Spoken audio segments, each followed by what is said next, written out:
Welcome to my channel, Nels Debbie 22. Punta po tayo ng palengke.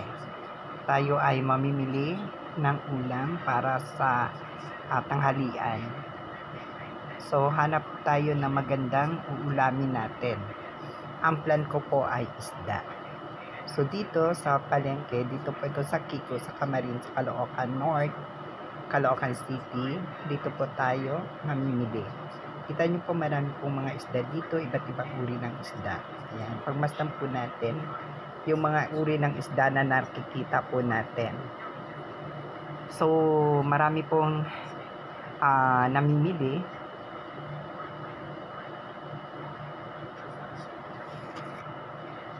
Kaya ikot po tayo.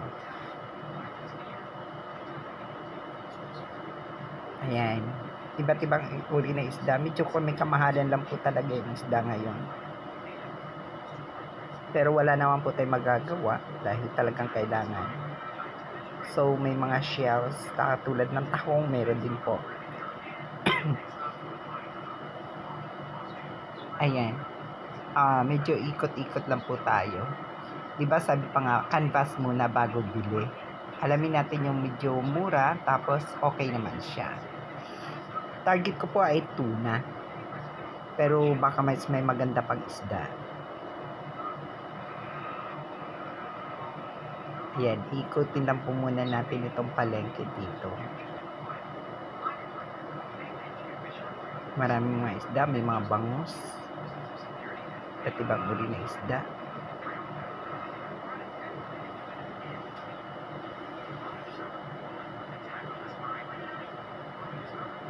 Ayan, may mga hipon.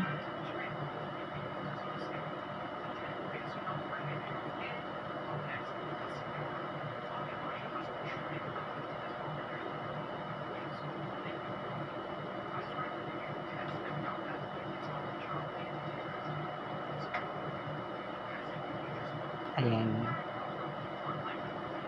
Okay, may 80 pesos.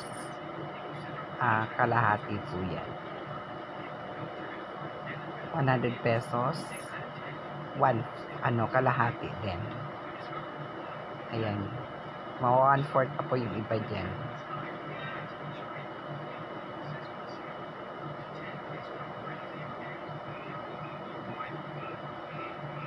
Yellow peel. Bangus.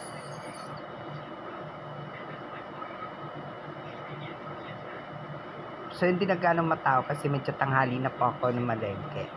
9 o'clock na po tayo. Meron din ditong alimasag. Ang sarap ng alimasag. Ilalagay sa gata. Yung kalabasa. Sarap mo. So, hanap po tayo. Ikot lang po muna tayo.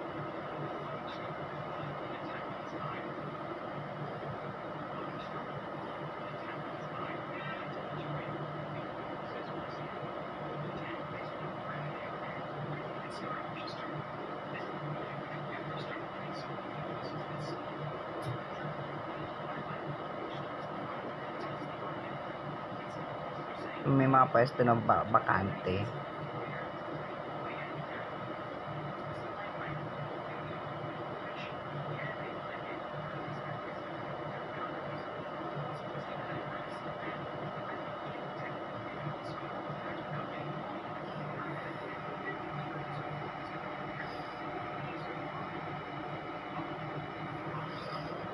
Maganda dito sa Kiko kasi nga organized. Wala kang makikita or mabibili sa labas. Dito talaga sa looban.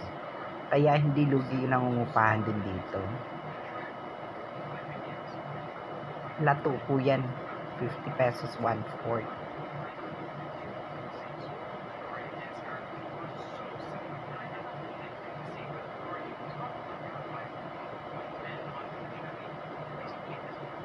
Ayan, ikotan po tayo. Hindi pa po, wala pa rin po tayo napili. Ito, may tuna. Ito, ayan, talakitok. Ayan, 200 yung isa. Ito, tuna, bibili natin. 120 po ang kalahati.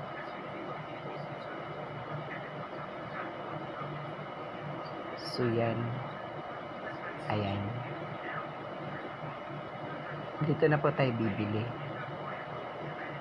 Yan, hihiwain na po ni Kuya. Yung bibili natin.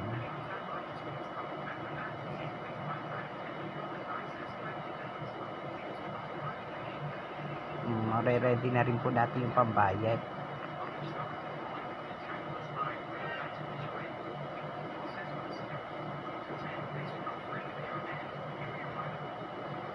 Yan, ilang peraso lang po yan ha.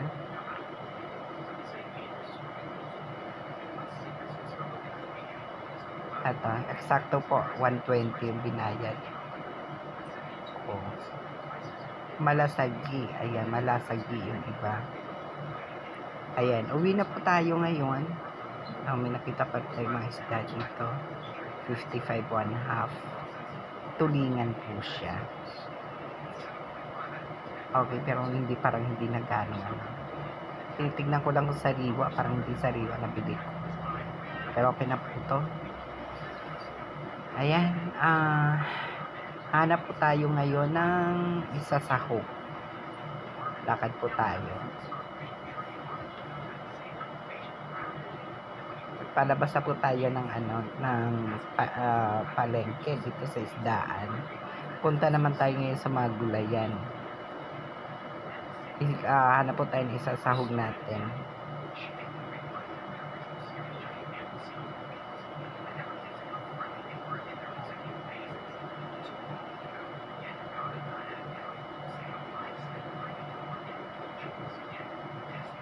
Yan.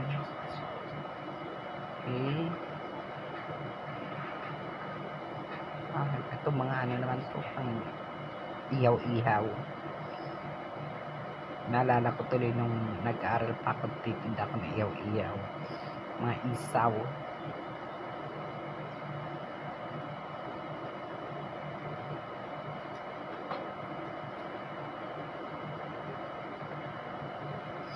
Ayan, dito na po tayo ngayon sa may gulayan.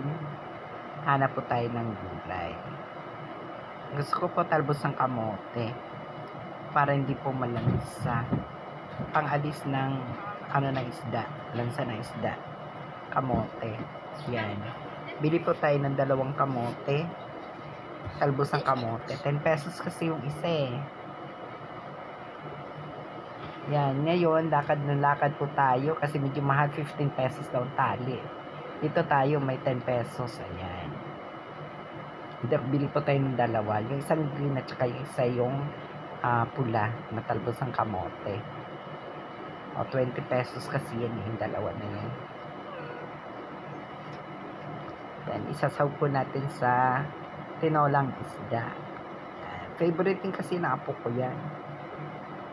Fish yung sabi niya walang bone. Yun, babayad na po tayo. Yan, kuha po tayo ng pambayad. Yan, 20 pesos. Wala na po tayo, hindi na po kasi magsusukli dahil 20 pesos na po yung ating binayad. Ngayon, tatawid na po tayo ng kalsada, papauwi na po tayo. Yan, nakabili na po tayo ng ulam.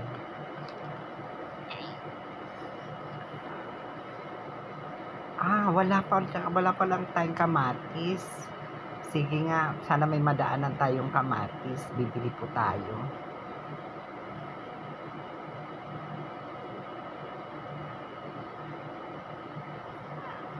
Ayan, tatawid po tayo ng kalsada.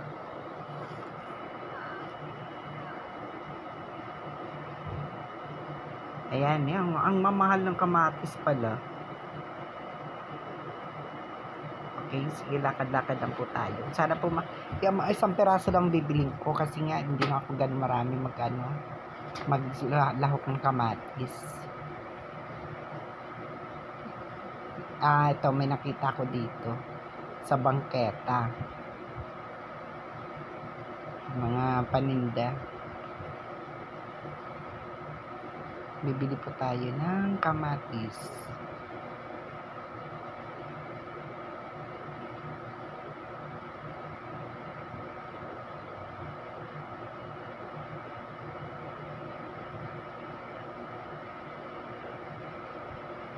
Sibuyas, bawang, Bibili tayo nila yung sili. 5 piso yan, tantali, pang alis ng lansa ng isda. Tsaka maanghang-anghang din kasi. Masarap kasi yung tinola. Yung sinabaw ang isda na mayroong siling pangsigang. Yun.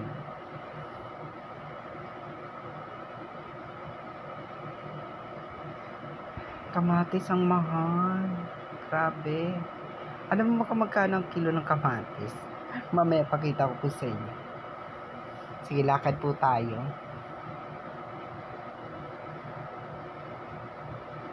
Nandito sa mga bangketang ito, may mga nagtitinda. Pero hindi naman sila nakaharang sa daanan.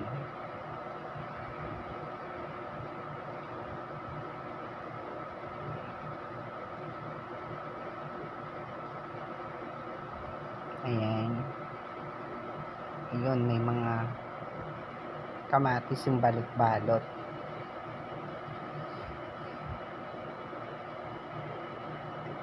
Alam mo yung isang balot pala na yan is 50 pesos, 3 peraso. Mahal. 50 pesos lang itong kamatis na yan. Ang isang balot 3 peraso, 50 pesos.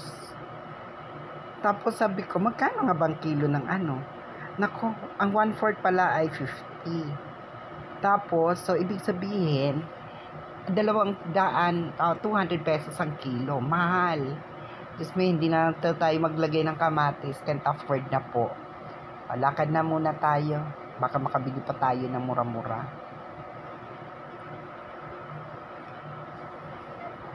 Yan. Okay. So, malapit na po tayo sa may Jollibee. Doon kung saan nakapark yung motor ko. Sana makakita pa rin tayo ng kamatis na mura-mura. Kamatis na naman bibiling ko dahil mayroon akong sibuyas sa bahay. Hindi kasi maka-imbak ng kamatis kasi mabubulok. Hindi kasi ako nagbubukas ng ref kasi ang mahal ng kuryente, ang taas.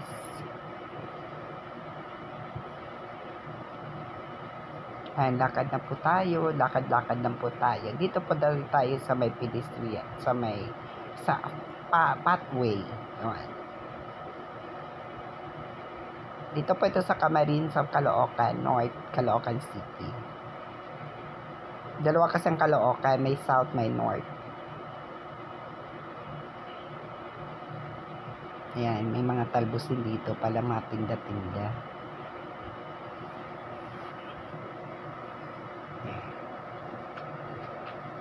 Okay, ayan, may kamatis dito. Tinda.